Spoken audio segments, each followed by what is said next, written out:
دوسرا کہ جادو ماہد اہل حدیث پر ہو سکتا ہے، اس کو تو بڑا سینگوں والا پکڑتا آ کے۔ چور پتہ کہاں جاتا ہے؟ جہاں مال ہوتا ہے، خالی گھروں میں تو نہیں وہ چوری کرتا نا۔ تو اللہ ہمیں اس گھمنڈ سے بچائے کہ ہم سلفی ہیں۔ اور ڈر جاؤ، اور جتنا زیادہ متقی بندہ ہوگا، جتنا بہن متقی ہوگی، اس کو بڑا شیطان پکڑے گا۔ کچھ حفاظ ایسے ہوتے ہیں، حفظ کرتے ہیں تو پھر بعد میں وہ اتنے برے انسان بنتے ہیں، پھر لوگ تانا دیتے ہیں۔ دیکھو حافظ قرآن دیا کرتوتاں دیکھ، شیطان نے دین کو، اسلام کو بدنام کرنا ہے، یہ ساری چیزیں۔ اور یاد رکھنا، جس گھر میں حافظ قرآن ہو اور اس گھر میں ٹی وی ہو، فحاشی ہو، اس گھر کی نسلیں برباد ہو جائیں گی، یہ یاد رکھنا۔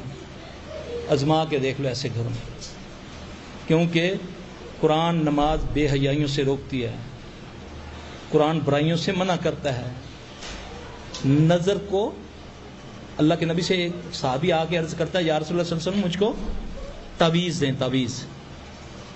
اللہ کے نبی صلی اللہ علیہ وسلم کا تعویذ کیا ہے؟ یہاں تو مولوی نے لکھ کر دیا نا، تو رسول اللہ صلی اللہ علیہ وسلم فرمایا، قل اللہم انی اعوذ بک من شر سمعی، من شر بصری، من شر لسانی، من شر قلبی، من شر منی۔ کہ اللہ میں تیری پناہ میں آیا کانوں کے شر سے، آنکھوں کے شر سے، زبان کے شر سے، دل کے شر سے۔ یہ چیزیں اگر اس کے شر سے محفوظ ہو، پھر تو اللہ پاک اللہ کی پناہ میں ہو۔ اگر کروں سب کچھ، اگر زبان سے نہیں، ہاتھ سے نہیں، تو آنکھوں سے کر رہا ہوں، آنکھوں سے بھی نہیں کر رہا تو کان سے بھی کر رہا ہوں، تو اس کو ہم نے راستہ دیا ہوا ہے۔ وہ سن لگائے گا، وہ چونٹی سے بھی زیادہ خطرناک ہے۔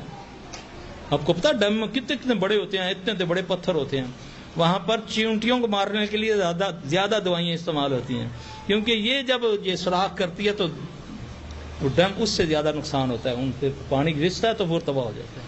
اس طرح ہمارا بھی یہ حال ہے۔ یا ایھا الذین آمنوا ادخلوا فی السلم کافۃ، اے ایمان والو دین میں پورے کے پورے شامل ہو جاؤ۔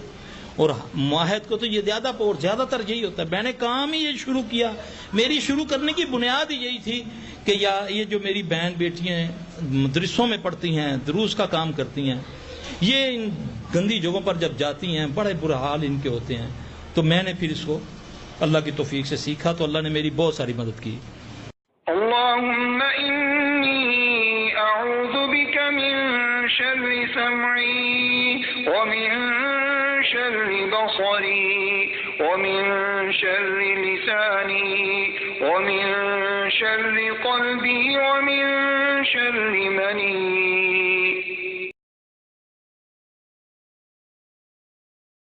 اعوذ باللہ من الشیطان الرجیم۔ اللہ لا الہ الا هو الحی القیوم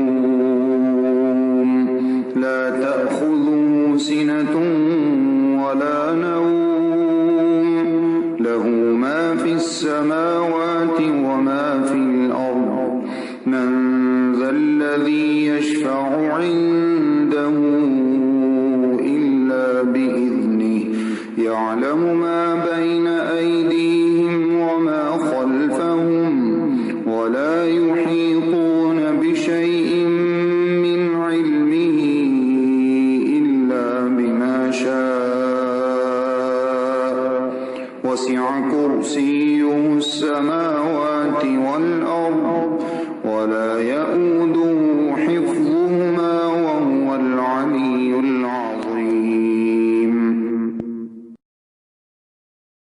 آمن الرسول بما أنزل إليه من ربه والمؤمنون كل آمن بالله وملائكته وكتبه ورسله لا نفرق بين أحد من رسله وقالوا سمعنا وأطعنا غفرانك ربنا وإليك المصير۔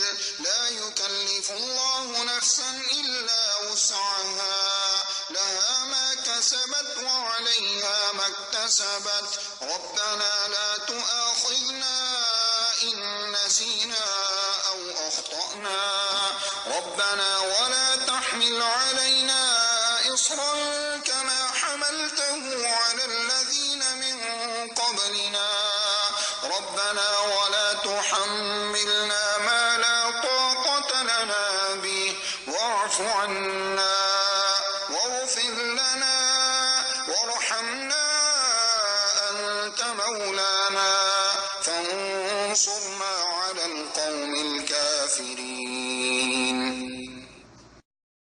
بسم الله الرحمن الرحيم. قل هو الله أحد الله الصمد لم يلد ولم يولد ولم يكن له كفوا أحد. بسم الله الرحمن الرحيم. قل أعوذ برب الفلق من شر ما خلق ومن شر غاسق إذا وقب ومن شر النفاثات في العقد ومن شر حاسد إذا حسد. بسم الله الرحمن الرحيم. قل أعوذ برب الناس ملك الناس إله الناس من شر الوسواس الخناس الذي يوسوس في صدور الناس من الجنة والناس. أستغفر الله العظيم الذي لا إله إلا هو الحي القيوم وأتوب إليه. اللهم إني أعوذ بك من البرص والجنون والجذام وسيء الأسقام. أعوذ بكلمات الله التامات التي لا يجاوزهن بر ولا فاجر من شر ما ينزل من السماء وما يعرج فيها ومن شر فتن الليل والنهار ومن كل طارق إلا طارقا يطرق بخير يا رحمن.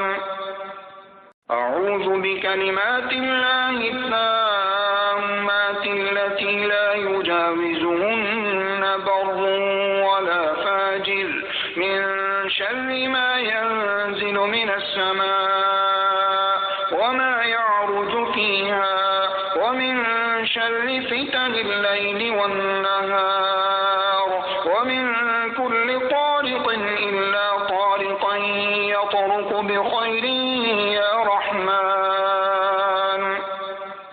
رب أعوذ بك من همزات الشياطين وأعوذ بك رب أن يحضرون. أعوذ بكلمات الله التامات من غضبه وعقابه وشر عباده ومن همزات الشياطين وأن يحضرون. بسم الله الذي لا يضر مع اسمه شيء في الأرض ولا في السماء وهو السميع العليم. أعوذ بكلمات الله التامات من شر ما خلق. اللهم صل على محمد وعلى آل محمد كما صليت على إبراهيم وعلى آل إبراهيم إنك حميد مجيد. اللهم بارك على محمد وعلى آل محمد كما باركت على إبراهيم وعلى آل إبراهيم إنك حميد مجيد.